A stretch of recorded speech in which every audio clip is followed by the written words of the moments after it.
Today, we are going to discuss about the second unit of our course entitled Globalization and Cultural and Multicultural Literacies. At a glimpse, globalization may be represented by these images. One is showing the interaction of people from different parts of the world. The other is showing global information being made accessible to people across the globe. All these interactions and sharing of important information have been made possible with the advancement of technology. The concept of globalization has been largely popular in economics as it has been something that concerns economists and businessmen. But globalization goes beyond that. Globalization is even not a new phenomenon. It existed thousands of years ago when nations and cultures interacted and integrated with one another, e.g. Greek, Romans, Egyptians, Chinese, Arabs, etc. The difference of globalization now is the speed at which it is happening and the effects it has in the lives of people, especially the ordinary people. Levin Institute defined globalization as the process of interaction and integration between people, business entities, governments, and cultures from other nations, driven by international trade and investment and supported by information technology. A basic example would be this: a Filipino, who has been exposed to Japanese food and culture because of his travels to Japan and interaction with Japanese people, has learned to love the Japanese ways and decided to integrate the Japanese culture into his life. The effects of globalization are multidimensional. As shown earlier, they range from economic to cultural, on both national and individual levels. These effects particularly include, first, economic, political, and military dependence and interdependence between nations. Second, expanded flow of people among societies. Third, interdependence of expressive culture among nations, and fourth, expanded flow of instrumental culture around the world. The effects of globalization on economic development include attracting foreign investments, new technologies, job opportunities, money. Participation in this global phenomenon would also mean military and political protection from partner countries who protect their investments and interests in one another. However, there are negative effects in the economic aspect which we refer to as economic inequalities. Many jobs were created but usually low-pay jobs. The profits from foreign investments are repatriated rather than invested in the host country, therefore inhibiting domestic capital formation. Foreign capital's penetration tends to concentrate land ownership among the very rich. Also, it turns out that the host countries tend to create political and economic climates favorable to foreign capital that in turn limit domestic labor's ability to obtain better wages. As they say, the rich become richer, the poor become poorer. Globalization encourages the movement of people between nation-states for these three top reasons: socio-economic migration, political repulsion, travel, tourism. Socio-economic migration includes traveling abroad to find better economic opportunities, such as the case of our overseas foreign workers. Political expulsion has to do with trying to escape the political climate of a particular country, thereby forcing an individual to seek asylum in another more favorable country. Travel for the sake of leisure is also a strong indicator of economic development as more Filipinos go abroad for short-term travels.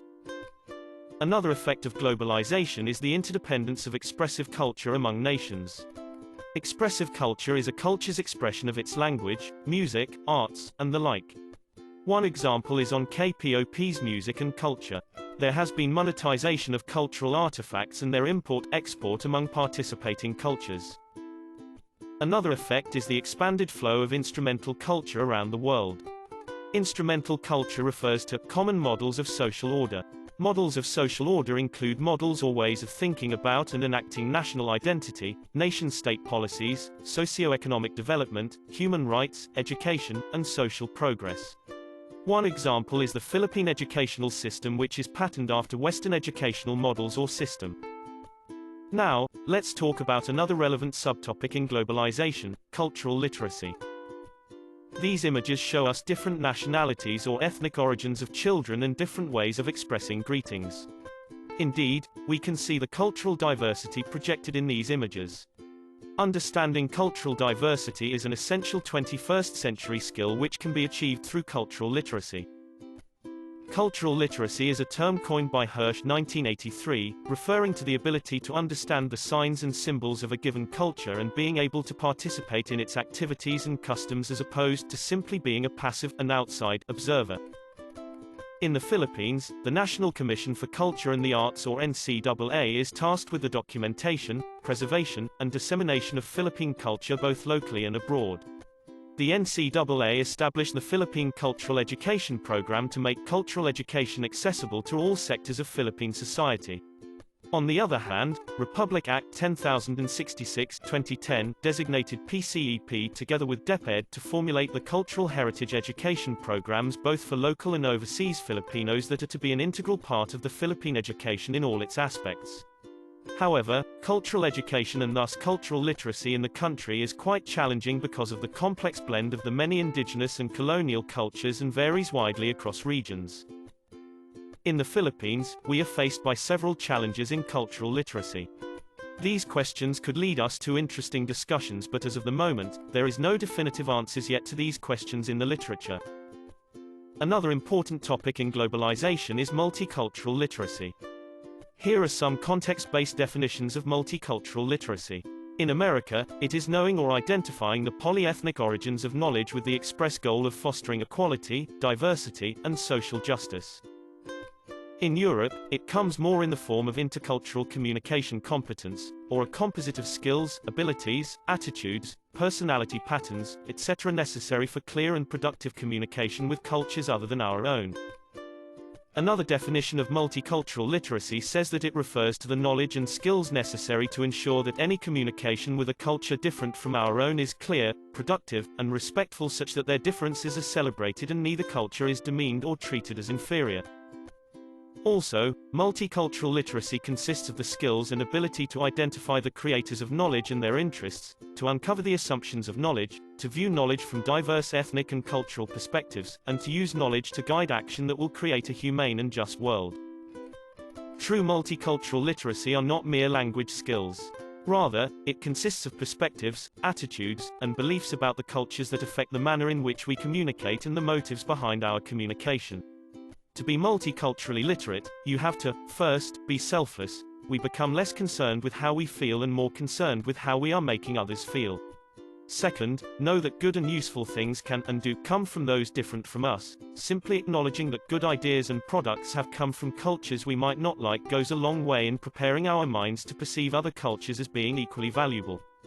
Third, be willing to compromise. There must be a reciprocal adjustment of demands and expectations to accommodate what the other party is willing to give. Lastly, accept that there are limits.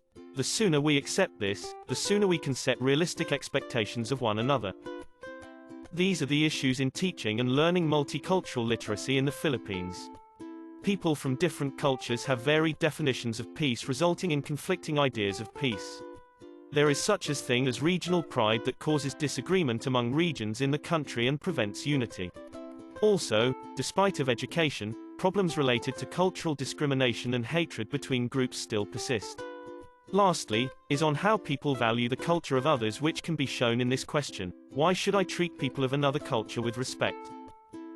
As future teachers, we need to teach our students the value of multicultural literacy. And to be more multicultural in our pedagogies, we need to learn about the cultures of other people, particularly that of our students. Familiarize ourselves with how discrimination and prejudice appear in our own culture and try to discuss this with your students. Another key to genuine teaching multicultural literacy to our students is to model and show it to your students through your everyday interactions with them, and we should also keep in mind that our actions are the best models. As they say, as we are, so we will behave. I hope you have learned something from this presentation. Thank you for listening.